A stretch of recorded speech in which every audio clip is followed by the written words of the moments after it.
Going over to the political part podcast, you have California minimum wage law continues to wreak havoc, specifically now at McDonald's and Chipotle. Now, this is one of a long list of things that California has done to destroy their own economy and make life even worse for the people living there. It's a tall order. I mean, they somehow continually find ways to make it more and more miserable. It's almost impressive to have that many ineptitudes, or be that evil, depending on your perspective. Now, this is coming after they increased the minimum wage law by 25%, going from $16 minimum wage per hour to 20. And kind of dark humor, they initiated the law April 1st. So I would argue it's a cruel joke against business owners and franchise owners, since, again, McDonald's makes their money from real estate. Most of the stores are all owned by independent owner operators or someone who starts a small business, and let's say they own a couple of the franchise stores. Now, this is, a lot of people on LinkedIn are irate. This is by Jessica Hartogs, editor at LinkedIn News. And all the business gurus on LinkedIn, when this news first broke out, like, oh no, the company will just absorb the cost. It totally won't result in jobs being lost or prices being jacked up. Yeah, hilarious. Yeah, they're wrong, of course.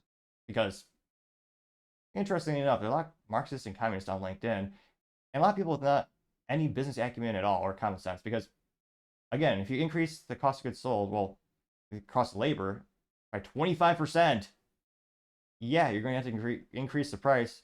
You're going to have to cut down on employee hours. You're going to cut down on the number of employees they're hiring. I mean, it's almost as if they can't do basic math.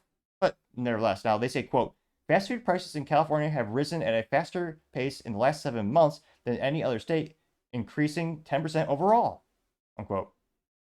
Oh, who would have thought it? Quote, since California pushed last September for large fast food chains to hike up their minimum hourly pay to $20 an hour by April, prices at places like Chipotle and McDonald's have steadily climbing. The minimum wage for fast food workers is a 25% increase from the state's 16 minimum per hour. Proponents of the law say it provides workers with a fairer living wage, unquote. The surest sign of a Marxist, a living wage. And there's so many people who make the argument that they should be able to raise a family of 4 on McDonald's wage, which, no, absolutely not. First of all, the free market is the best mechanism since the dawn of time in terms of building wealth for everyone. And also, it's not feasible. Fast food is supposed to be cheap, convenient, and fast. You could argue those two are very similar. And yet, because of many of these laws, it's not.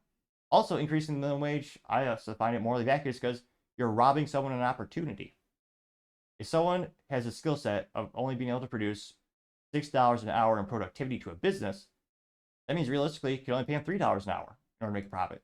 Because again, you have to deal with BS like payroll taxes and all the other overhead associated with the person and the business and the entity. So if they don't have that skill set, the business can't hire them. You're removing them artificially from the labor pool. You're literally removing the bottom rung of the corporate ladder. And there are people who start up McDonald's and can progress it through a career. Some people use it as a simple summer job or high school job. But I know people who they start off as a chef and they work themselves up to a corporate job. That happens. And yet, these opportunities are just being stolen left and right. So it's not too surprising to see the prices continue to be jacked up completely. I mean, the dollar menu, that's just how many people remember that? Those days are long gone. And unfortunately, I don't see these laws ever getting reversed. Even though that's what we really need in terms of deregulation and boosting the economy and fixing the myriad of ineptitudes of the government. I don't see this law getting pushed back in terms of allowing the free market to actually play out. And it also hurts startups. I mean, there's a lot of ripple effects from this that people don't think about. And people are just thinking, oh yeah, if you just pay people more, they'll be happier and everything will be better. Other things won't increase in cost, yet it always does. Let me know in the comments. If you have a use case or a study, I'd be fascinated. I will actually legitimately read it and examine it. If you can give me some examples of where increasing the minimum wage has led to more jobs overall. Let me know in the comments. As always, it'd be fascinating to hear what you have to say. Thank you, everyone, for taking the time to tune in. Again, I'm trying to get to 4,000 subscribers by the end of the month. So again, if you could click that like, subscribe, and follow button, I would greatly appreciate it. Also, giving a comment is a great way to give me some additional feedback, letting me know how I can make the show better and better. Lastly, don't forget to take the time to tell your family, tell your friends, tell your coworkers, heck, tell your enemies, tell anyone and everyone. Just stay safe, fight the good fight,